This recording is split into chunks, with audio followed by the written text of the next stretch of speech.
Banyak orang pernah bertanya, bahkan dalam hati terdalam, jika Nabi Muhammad begitu mulia di sisi Allah, mengapa beliau tetap harus wafat?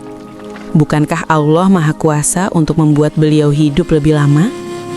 Pertanyaan ini bukan tanda kurang iman, justru sering muncul dari rasa cinta dan keinginan memahami hikmah besar dalam sejarah Islam. Assalamualaikum warahmatullahi wabarakatuh.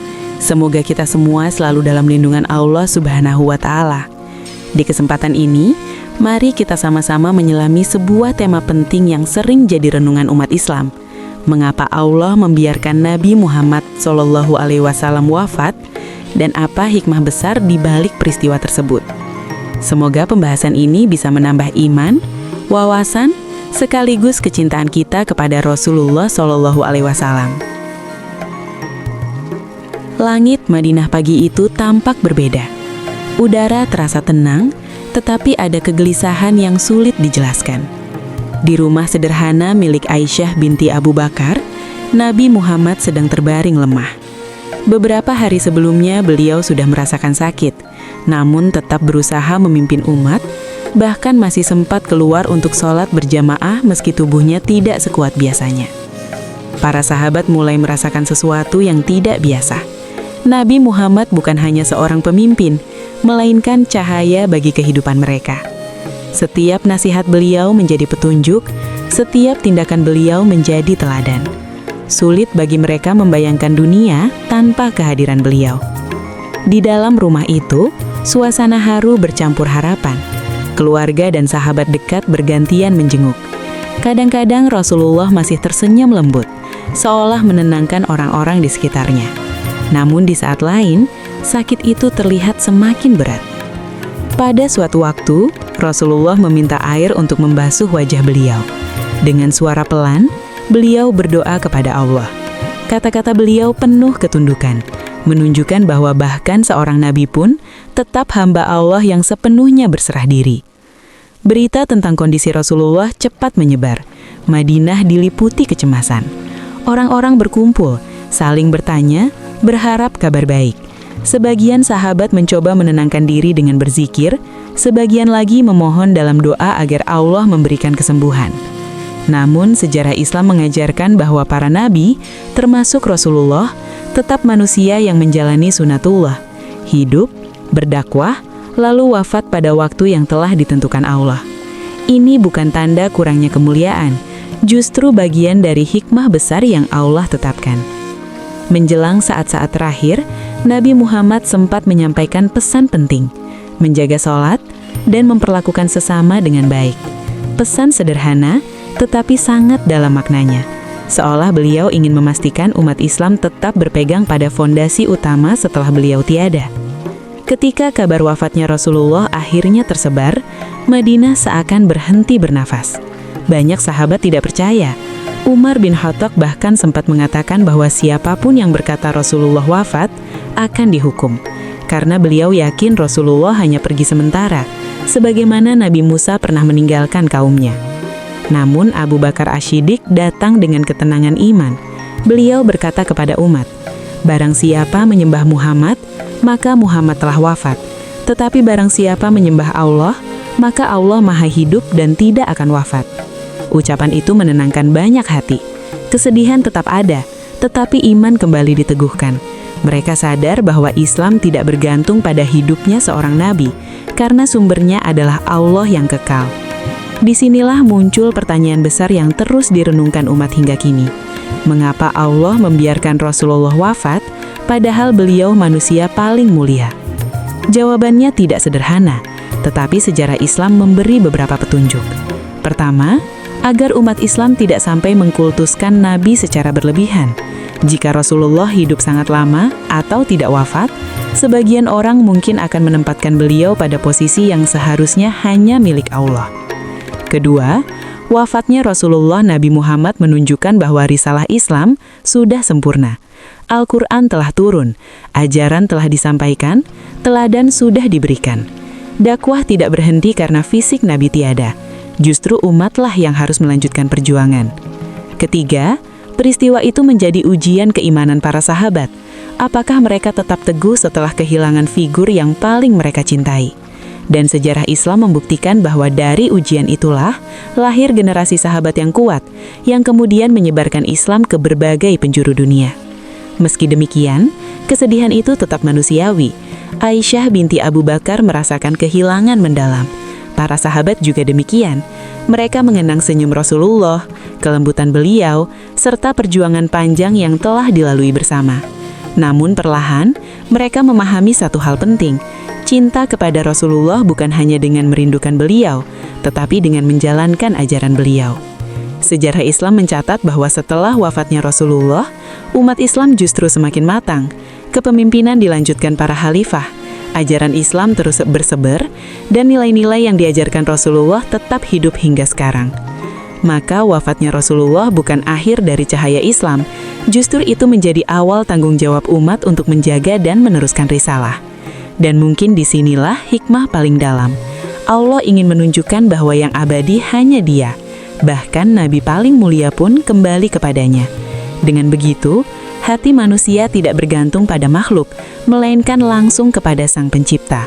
Kesadaran ini membuat umat Islam belajar mencintai Rasulullah secara proporsional, menghormati, meneladani, dan mengikuti ajaran beliau tanpa melupakan bahwa ibadah tetap hanya untuk Allah. Hari itu Madinah memang diliputi duka, tetapi dari duka itulah lahir kekuatan baru. Islam tidak redup, justru semakin terang, karena umat memahami bahwa risalah ini bukan milik seorang manusia, melainkan petunjuk dari Allah untuk seluruh manusia sepanjang zaman. Kabar wafatnya Rasulullah akhirnya menyebar ke seluruh penjuru Madinah. Tangis pecah di mana-mana. Ada yang terduduk lemas, ada yang menangis tanpa suara, bahkan ada yang seperti kehilangan arah. Sosok yang selama ini menjadi tempat bertanya, teladan hidup, sekaligus sumber ketenangan, kini telah kembali kepada Allah. Sebagian sahabat masih sulit menerima kenyataan itu. Umar bin Khattab termasuk yang paling terpukul. Dengan emosi yang bercampur sedih dan tidak percaya, beliau sempat berkata bahwa Nabi Muhammad Rasulullah tidak wafat, melainkan hanya pergi sebagaimana Nabi Musa pernah meninggalkan kaumnya. Reaksi itu bukan karena kurang iman, tetapi karena cinta yang begitu besar kepada Rasulullah. Di saat suasana emosional memuncak, Abu Bakar As-Siddiq tampil dengan ketenangan luar biasa. Setelah memastikan kabar wafatnya Rasulullah, beliau keluar menemui kaum muslimin. Dengan suara tegas namun penuh haru, beliau mengingatkan umat bahwa siapapun yang menyembah Rasulullah, maka beliau telah wafat. Tetapi siapa yang menyembah Allah, maka Allah Maha Hidup dan tidak akan pernah wafat. Ucapan itu seolah menyadarkan banyak orang. Tangisan tetap ada, tetapi hati mulai kembali kepada tauhid. Para sahabat perlahan memahami bahwa wafatnya Rasulullah bukan akhir dari Islam. Justru ini menjadi ujian. Apakah iman mereka bergantung pada sosok manusia atau benar-benar kepada Allah? Sejarah Islam menunjukkan bahwa setiap nabi pasti mengalami wafat. Nabi Ibrahim, Nabi Musa, Nabi Isa, semuanya menjalani ketentuan Allah sesuai hikmah masing-masing. Rasulullah pun demikian. Ini menjadi pelajaran bahwa Islam tidak dibangun atas keabadian manusia, melainkan atas wahyu Allah yang kekal. Jika Rasulullah tidak wafat, bisa jadi sebagian umat akan menggantungkan agama hanya pada kehadiran fisik beliau. Padahal tujuan utama risalah adalah agar manusia bergantung kepada Allah, bukan kepada makhluk, meskipun makhluk itu seorang nabi. Selain itu, wafatnya Nabi Muhammad Rasulullah juga menandakan bahwa tugas kenabian telah selesai. Al-Quran sudah diturunkan secara sempurna. Ajaran Islam telah dijelaskan secara utuh. Teladan hidup telah dicontohkan secara nyata. Tidak ada lagi wahyu baru setelah itu. Para sahabat memahami hal ini. Meski sedih, mereka sadar tanggung jawab kini berada di pundak mereka. Islam harus terus dijaga, diajarkan, dan diamalkan. Dari sinilah muncul generasi sahabat yang luar biasa kuat yang kemudian membawa Islam keluar Jazirah Arab. Namun, proses menerima kenyataan itu tidak instan. Banyak sahabat mengenang momen bersama Rasulullah.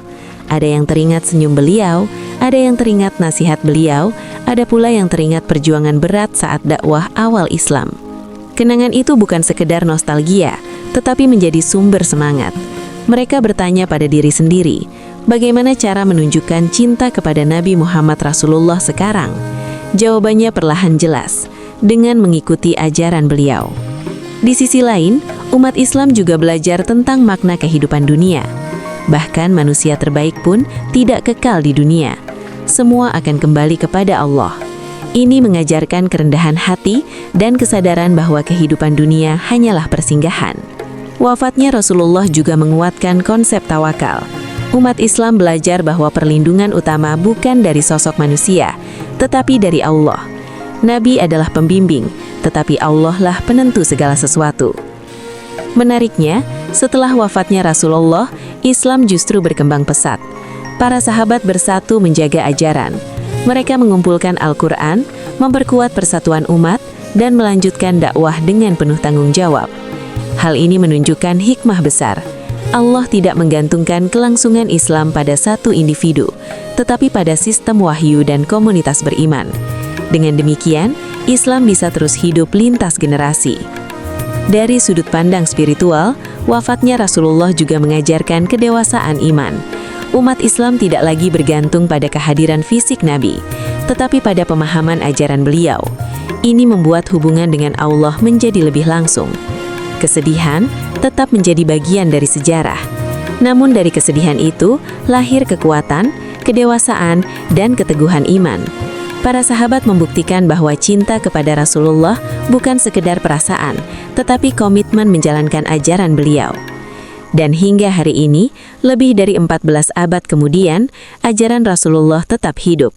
Salawat terus dilantunkan, sunnah terus diamalkan, dan kisah perjuangan beliau terus menginspirasi umat.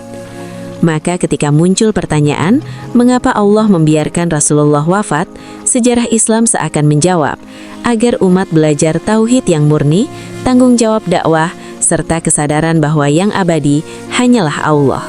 Setelah wafatnya Nabi Muhammad SAW, umat Islam perlahan mulai memahami satu kenyataan penting. Islam telah sempurna. Tidak ada lagi wahyu baru, tidak ada lagi nabi setelah beliau. Hal ini sebenarnya sudah ditegaskan dalam Al-Quran, khususnya saat turunnya ayat yang menjelaskan bahwa agama Islam telah disempurnakan oleh Allah. Ayat itu turun ketika Nabi Muhammad SAW masih hidup. Namun, maknanya baru benar-benar terasa setelah beliau wafat. Para sahabat menyadari bahwa tugas Rasulullah telah selesai. Beliau telah menyampaikan risalah tanpa menyembunyikan apapun. Semua prinsip utama Islam, akidah, ibadah, akhlak, hingga aturan sosial telah dijelaskan secara utuh. Inilah salah satu hikmah besar mengapa Allah membiarkan Nabi Muhammad SAW wafat. Karena jika beliau terus hidup tanpa batas waktu, sebagian orang mungkin akan menunggu arahan langsung beliau dalam setiap persoalan. Padahal, Islam diturunkan agar bisa diamalkan sepanjang zaman. Bahkan, ketika Nabi sudah tidak bersama umat secara fisik. Kesempurnaan risalah itu terlihat dari bagaimana para sahabat mampu melanjutkan kehidupan Islam setelah wafatnya Nabi Muhammad SAW. Mereka tidak kehilangan arah. Mereka tetap sholat, tetap berdakwah, tetap menjaga persatuan dan tetap menjadikan Al-Quran serta sunnah sebagai pedoman utama. Abu Bakar Asy-Syiddiq sebagai khalifah pertama menunjukkan ketegasan luar biasa. Salah satu ujian berat saat itu adalah munculnya kelompok yang menolak membayar zakat setelah Nabi Muhammad SAW wafat. Abu Bakar memahami bahwa zakat bukan sekadar kewajiban sosial, tetapi bagian dari ajaran Islam yang tidak boleh diabaikan. Dengan kebijaksanaan dan ketegasan, beliau menjaga stabilitas umat. Hal ini menunjukkan bahwa sistem Islam tidak bergantung pada satu figur saja. Nabi Muhammad SAW memang teladan utama, tetapi ajaran beliau sudah cukup jelas untuk dipegang generasi setelahnya. Selain itu, wafatnya Nabi Muhammad SAW juga mengajarkan keseimbangan dalam mencintai Nabi. Umat Islam diajarkan mencintai beliau dengan sangat dalam, namun tetap menjaga tauhid. Tidak sampai menganggap Nabi memiliki sifat ketuhanan, atau kekekalan. Sejarah agama-agama sebelumnya menunjukkan bahwa kadang sosok nabi atau tokoh suci bisa disalahpahami hingga diposisikan terlalu tinggi. Islam menjaga agar hal itu tidak terjadi. Dengan wafatnya Nabi Muhammad SAW, umat Islam diingatkan bahwa beliau adalah hamba Allah sekaligus utusannya, bukan sosok yang disembah. Ada pula hikmah spiritual yang sangat dalam. Ketika Nabi Muhammad SAW masih hidup, para sahabat bisa langsung bertanya, meminta doa, atau meminta solusi. Setelah beliau wafat, umat belajar mendekat langsung kepada Allah. Doa menjadi lebih personal, hubungan dengan Allah menjadi lebih langsung. Hal ini bukan berarti kedudukan Nabi Muhammad SAW berkurang. Justru, kecintaan kepada beliau tetap hidup melalui salawat, mengikuti sunnah, dan meneladani akhlak beliau. Namun, pusat ibadah tetap hanya kepada Allah.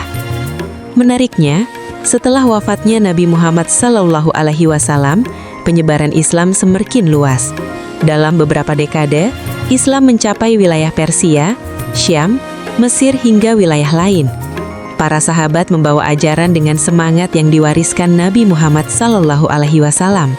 Ini menjadi bukti bahwa Islam adalah risalah universal, bukan sekadar gerakan yang bergantung pada satu masa atau satu tokoh. Ajarannya fleksibel namun tetap prinsipil, sehingga bisa diterapkan di berbagai budaya dan zaman. Dari sisi kemanusiaan, wafatnya Nabi Muhammad SAW juga mengajarkan bahwa kehilangan adalah bagian dari kehidupan. Bahkan generasi terbaik umat Islam pun merasakan kehilangan besar. Namun, mereka tidak larut dalam kesedihan terlalu lama. Mereka bangkit, melanjutkan tanggung jawab dan menjaga amanah. Ini pelajaran penting bagi umat Islam sepanjang masa. Cinta kepada Nabi bukan hanya perasaan emosional, tetapi diwujudkan dalam amal nyata. Kejujuran, keadilan, kasih sayang, serta keteguhan dalam ibadah. Ketika kita memahami hal ini, pertanyaan mengapa Allah membiarkan Nabi Muhammad SAW wafat mulai menemukan jawabannya. Bukan karena Allah tidak mencintai beliau, justru karena Allah memuliakan beliau dengan menyempurnakan tugas kenabian. Wafatnya Nabi Muhammad SAW juga menjadi pengingat bahwa dunia bukan tujuan akhir. Bahkan Nabi terakhir pun kembali kepada Allah. Ini menguatkan keyakinan bahwa kehidupan akhirat adalah tujuan utama setiap Muslim. Dari sinilah lahir generasi Islam yang matang secara spiritual. Mereka tidak bergantung pada kehadiran fisik Nabi, tetapi pada nilai-nilai yang beliau ajarkan. Dan nilai-nilai itu tetap relevan hingga sekarang. Wafatnya Nabi Muhammad SAW bukan sekadar peristiwa sejarah yang penuh duka. Peristiwa itu menjadi titik balik penting dalam perjalanan umat Islam. Saat Rasulullah masih hidup, setiap persoalan bisa langsung ditanyakan kepada beliau. Setiap konflik bisa diselesaikan dengan bimbingan langsung. Namun, setelah beliau wafat, umat Islam memasuki fase baru, fase kedewasaan. Tidak mudah bagi para sahabat menjalani masa itu. Mereka bukan hanya kehilangan seorang nabi, tetapi juga guru, pemimpin, dan sosok yang sangat mereka cintai. Banyak di antara mereka yang merasa seolah cahaya Madinah meredup. Namun justru dari situ terlihat kekuatan iman mereka. Para sahabat tidak larut terlalu lama dalam kesedihan. Mereka segera menyadari bahwa tanggung jawab menjaga Islam kini ada pada mereka. Musyawarah pun dilakukan untuk menentukan pemimpin umat. Dari sinilah Abu Bakar Asy-Syiddiq dipilih sebagai khalifah pertama. Pemilihan itu bukan sekedar politik, tetapi bentuk kesadaran kolektif bahwa Islam harus tetap berjalan. Nabi Muhammad SAW memang telah wafat, tetapi risalah beliau harus terus hidup. Di masa awal kepemimpinan Abu Bakar, muncul berbagai tantangan. Ada kelompok yang mencoba memisahkan diri dari ajaran Islam, ada pula yang enggan membayar zakat. Situasi ini sangat genting. Jika tidak ditangani dengan bijak, persatuan umat bisa runtuh. Abu Bakar menunjukkan ketegasan luar biasa. Beliau menegaskan bahwa ajaran Islam tidak boleh dipilah-pilah. Salat dan zakat sama-sama kewajiban. Keputusan itu awalnya terasa berat, namun terbukti menjaga keutuhan umat. Peristiwa ini memperlihatkan hikmah besar dari wafatnya Nabi Muhammad SAW. Umat Islam belajar berdiri sendiri secara kolektif. Mereka tidak lagi bergantung pada satu sosok manusia, tetapi pada prinsip ajaran Islam itu sendiri. Selain aspek kepemimpinan, ada juga perubahan spiritual. Para sahabat semakin mendalami Al-Quran dan Sunnah. Mereka sadar bahwa petunjuk Allah sudah lengkap, tinggal bagaimana manusia memahami dan mengamalkannya. Kedewasaan iman ini terlihat dari cara mereka menghadapi tantangan. Mereka tidak mudah goyah. Mereka justru semakin kuat karena menyadari bahwa Allah selalu bersama orang-orang beriman. Ada pula hikmah lain yang sering disadari setelah direnungkan.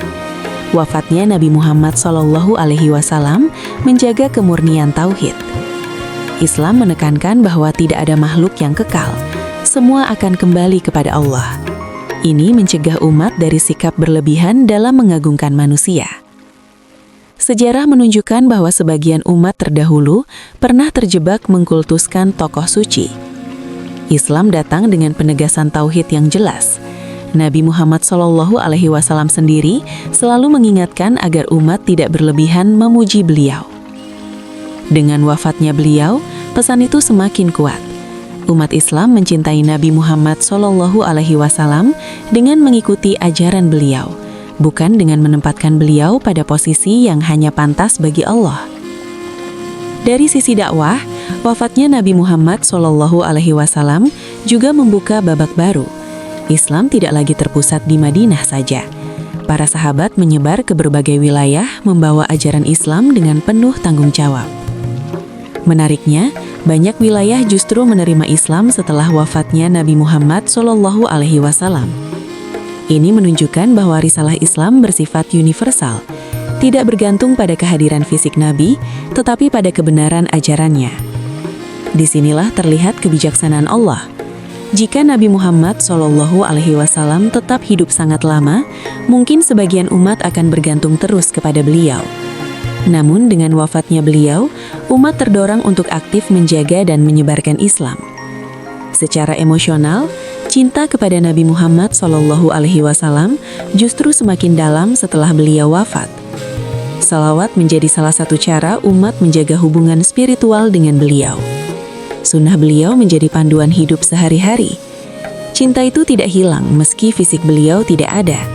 Bahkan hingga sekarang, miliaran umat Islam di seluruh dunia tetap merasakan kedekatan spiritual dengan Nabi Muhammad SAW. Ini membuktikan bahwa kemuliaan Nabi tidak bergantung pada keberadaan fisik semata. Ajaran dan akhlak beliau hidup dalam hati umat. Pada akhirnya, wafatnya Nabi Muhammad SAW mengajarkan keseimbangan penting antara cinta kepada Nabi, ketaatan kepada Allah, dan tanggung jawab umat menjaga ajaran Islam. Kesedihan memang bagian dari peristiwa itu. Namun di balik kesedihan ada pelajaran besar tentang iman, tauhid, persatuan, dan kedewasaan spiritual. Wafatnya Nabi Muhammad SAW bukan hanya peristiwa sejarah yang dikenang umat Islam, tetapi juga pengingat yang sangat kuat tentang hakikat kehidupan manusia. Bahkan manusia paling mulia, utusan terakhir Allah, tetap menjalani ketentuan yang sama seperti manusia lainnya. Lahir, hidup, berdakwah, lalu kembali kepada Sang Pencipta. Dari sini umat Islam belajar satu prinsip penting. Dunia bukan tempat kekal. Kehidupan dunia hanyalah perjalanan sementara menuju kehidupan akhirat. Nabi Muhammad SAW sendiri sering mengingatkan bahwa dunia ibarat tempat singgah bagi seorang musafir. Pesan itu terasa semakin dalam maknanya setelah beliau wafat. Ketika kabar wafatnya Nabi Muhammad SAW tersebar, kesedihan menyelimuti Madinah. Namun, perlahan umat memahami bahwa Allah tidak pernah meninggalkan hambanya. Wahyu memang telah berhenti, tetapi Al-Quran tetap ada. Sunnah Nabi Muhammad SAW tetap terjaga melalui hafalan dan praktik para sahabat. Inilah salah satu hikmah besar, agar umat Islam berpegang langsung pada petunjuk Allah, bukan hanya pada kehadiran fisik seorang nabi. Islam menjadi agama yang matang, bisa berjalan lintas generasi tanpa bergantung pada sosok tertentu. Selain itu, wafatnya Nabi Muhammad SAW juga mengajarkan tentang keikhlasan. Para sahabat mencintai beliau lebih dari diri mereka sendiri, tetapi mereka tetap menerima ketentuan Allah dengan sabar. Mereka menangis, tetapi tidak putus asa. Mereka sedih, tetapi tetap melanjutkan perjuangan. Keikhlasan ini menjadi teladan bagi umat Islam hingga sekarang. Dalam kehidupan, kehilangan adalah sesuatu yang pasti terjadi. Entah kehilangan orang tercinta, kesempatan, atau harapan tertentu. Dari peristiwa wafatnya Nabi Muhammad SAW, umat belajar bahwa kesedihan boleh dirasakan, tetapi iman harus tetap dijaga. Hikmah lain yang sering disadari adalah tentang tanggung jawab umat. Setelah Nabi Muhammad SAW wafat, dakwah Islam tidak berhenti. Justru umatlah yang menjadi penerus risalah. Setiap muslim memiliki tanggung jawab moral untuk menjaga ajaran Islam, minimal dalam dirinya sendiri, keluarga, dan lingkungan sekitar. Ini bukan tugas ringan, tetapi juga bukan tugas yang mustahil. Nabi Muhammad SAW telah memberi contoh nyata bagaimana hidup dengan akhlak mulia, kejujuran, kesabaran, dan kasih sayang. Meneladani beliau menjadi bentuk cinta yang paling nyata. Wafatnya Nabi Muhammad SAW juga memperkuat sadar tauhid. Tidak ada makhluk yang kekal, hanya Allah yang abadi. Bahkan Nabi terakhir pun kembali kepadanya. Kesadaran ini menjaga umat Islam dari sikap berlebihan dalam memuja manusia. Namun, di sisi lain, cinta kepada Nabi Muhammad SAW tetap menjadi bagian penting dari iman. Salawat yang terus dilantunkan umat Islam hingga kini adalah bukti bahwa hubungan spiritual dengan beliau tidak pernah terputus. Menariknya, semakin jauh jarak waktu dari masa Nabi Muhammad SAW, justru semakin banyak orang yang tertarik mempelajari ajaran beliau. Buku, kajian, ceramah, hingga konten digital terus membahas kehidupan dan teladan beliau. Ini menunjukkan bahwa risalah Islam memiliki daya hidup yang kuat. Hal ini sekaligus menjadi bukti bahwa wafatnya Nabi Muhammad SAW bukan akhir pengaruh beliau. Justru ajaran beliau terus berkembang dan menjangkau berbagai penjuru dunia. Bagi umat Islam masa kini, memahami hikmah wafatnya Nabi Muhammad SAW bisa menjadi sumber ketenangan. Kita diingatkan bahwa segala sesuatu sudah diatur Allah dengan penuh kebijaksanaan. Tidak ada ketentuan Allah yang sia-sia. Peristiwa itu juga mengajarkan keseimbangan antara cinta, iman, dan tanggung jawab. Mencintai Nabi Muhammad SAW berarti meneladani akhlak beliau, menjaga ibadah, serta memperlakukan sesama dengan baik. Pada akhirnya, pertanyaan mengapa Allah membiarkan Nabi Muhammad SAW wafat menemukan jawabannya dalam hikmah yang luas. Penyempurnaan risalah, pendewasaan umat, penjagaan tauhid, serta pengingat bahwa tujuan akhir manusia adalah kembali kepada Allah. Dan mungkin pelajaran paling dalam adalah ini: meski Nabi Muhammad SAW telah wafat, ajaran beliau tetap hidup. Selama Al-Quran dibaca, selama sunnah diamalkan, dan selama umat menjaga akhlak mulia, maka cahaya risalah beliau tidak akan pernah padam. Semoga kita termasuk umat yang terus berusaha meneladani Nabi Muhammad SAW dalam kehidupan sehari-hari. Bukan hanya dengan kata-kata, tetapi dengan sikap, ibadah, dan akhlak yang mencerminkan ajaran beliau. Karena sejatinya cinta kepada Nabi Muhammad SAW bukan hanya mengenang beliau, tetapi melanjutkan nilai-nilai yang beliau bawa. Terima kasih sudah menonton sampai akhir. Semoga pembahasan tentang wafatnya Nabi Muhammad SAW ini bisa menambah wawasan, keimanan, dan kecintaan kita kepada beliau. Kalau kamu merasa konten seperti ini bermanfaat, jangan lupa dukung channel ini dengan klik subscribe, like, dan share ke teman-temanmu supaya semakin banyak yang mendapatkan ilmu dan inspirasi. Insya Allah kita akan terus hadir dengan konten Islami yang menenangkan, menambah pengetahuan, dan menguatkan iman. Sampai jumpa di video berikutnya. Wassalamualaikum warahmatullahi wabarakatuh.